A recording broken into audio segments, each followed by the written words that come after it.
You're a newly hired in-house securities lawyer at a public company that's listed on the New York Stock Exchange. You're told to fill out the New York Stock Exchange annual written affirmation about your compliance with the exchange's corporate governance standards. What is that? Today on Zippy Point.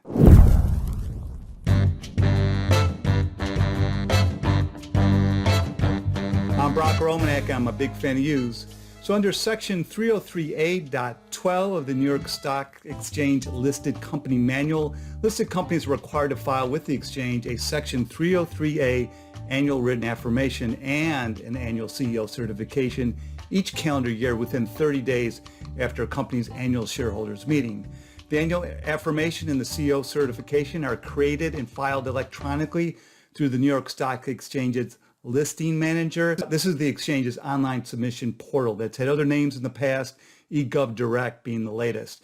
If you can't use the Listing Manager for some reason, you can email in the forms, but most companies use the Listing Manager. It's pretty easy to use and facilitates the process, makes it much faster. So what to disclose? The annual affirmation form is fairly straightforward. The information you fill in depends on your company type. These company types are listed on the form itself and also are described in the introduction to section 303A of the listed company manual. So you're going to fill out everything unless you're a controlled company, a foreign private issuer, a smaller reporting company, a business development company, or you're going bankrupt. If you're not any of those, you're the default and you fill in everything in the form itself.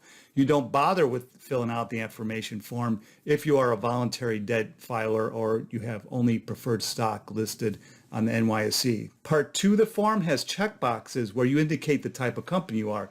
One of the ones I just mentioned, and again, if you're not any of those, you're the default. That's where you check the first box. So the annual affirmation requires you to check a box right at the onset, right before you even dig into part 1, indicating whether the form is a notice of non-compliance. Section 303A.12b requires that the CEO provide prompt written notice to the exchange when any executive officer becomes aware of any non-compliance with the exchange's corporate governance standards. If you have some non-compliance and haven't told the NYSE before, you forgot about the prompt, this annual affirmation is now your chance to come clean about the non-compliance, even though obviously that probably won't be prompt. If you check no, you're saying that the company isn't aware of any violation of the corporate governance standards. And note that there's no materiality standard here. This could be a notice of non-compliance for something that's not considered material. So let me provide an example. So New York Stock Exchange listed companies also must file a section 303A interim written affirmation within 5 business days after any one of a number of specifically enumerated triggering events. It's actually pretty easy to forget to file an interim affirmation for some of these triggering events. A director moving from one key board committee to another is a good example of that. Or maybe a director has dropped off a key board committee altogether. They got too busy or they've been added to one. All these are triggering events that require an interim affirmation be filed within 5 days of that director making that kind of a move. So if you forget to file an interim affirmation within 5 business days, you're in non-compliance, and I leave it up to you to evaluate the materiality of that senior moment. Besides changes in key board committee composition, the other triggering events for an interim affirmation include director changing their status about their independence to become independent, or they're no longer independent, a new director joins the board, or a director leaves the board, or you have a change in your company type, and there are a few others. When you push the button and send in your annual affirmation, you're also going to be sending in a CEO certification signed by the CEO saying that the CEO certifies that the company is in compliance with the exchange's corporate governance standards. Or they're checking a box saying that the company is not in compliance and that the reasons why the company is not in compliance are explained in the annual affirmation.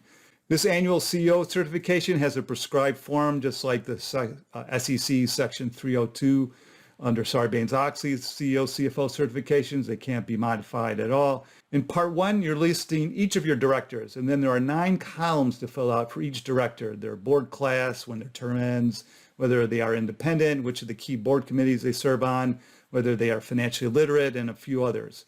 In part 3, you have 9 different sections where you're checking boxes as to whether your company is compliant with that particular corporate governance standard listed in that particular section or not. And if you're checking a box saying you're not compliant, and that means at the very top, you're likely checking that box saying that this annual affirmation constitutes a notice of noncompliance, as I mentioned before, meaning that you haven't told the exchange before that you're not compliant, or maybe you have sent in that prompt notice before, and so you don't need to check that box, but you still haven't fixed the issue yet, so you're checking no in this annual affirmation.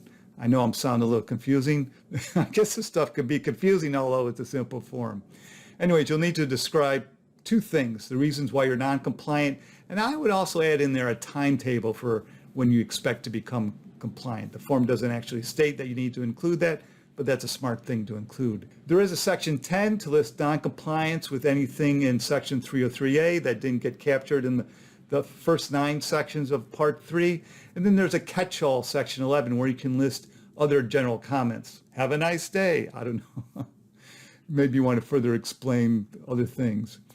The annual affirmation doesn't take long to fill out, probably 10 minutes if you're checking that you're compliant with everything.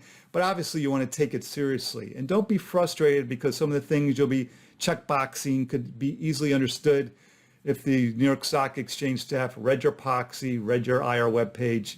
You'll actually be inserting links to those things in certain spots in your annual affirmation where you're instructed to do so. That's just the way the annual affirmation works. You can't expect the stock exchange's compliance staff to read your proxy. In the old days, you had to be told that the forms for the annual affirmation and CO certification are prescribed and aren't permitted to be modified in any respect.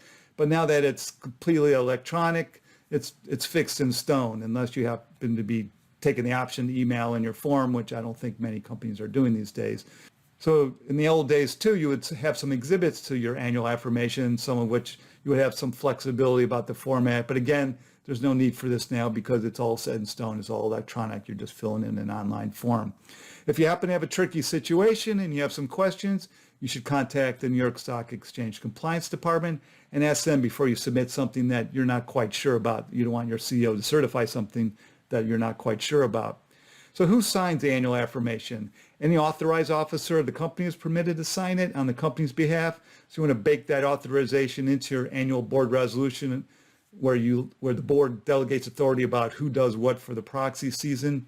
But note, if the company indicates on the affirmation that it is non-compliant with any provisions of Section 303A, the CEO should sign the form. That way, the company is not required to submit a separate notice of non-compliance under Section 303A.12b.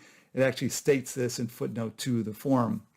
So this Vid-Guide was made in 2020. Each year, sometime in January, the exchange posts and then sends to listed companies its annual letter to listed companies, which serves as giving reminders to listed companies of the reporting obligations for the year, including any new developments since that last year's annual letter was sent out. So this is useful to read each year, one, as a reminder of things you need to do, and two, to see if there are any new developments.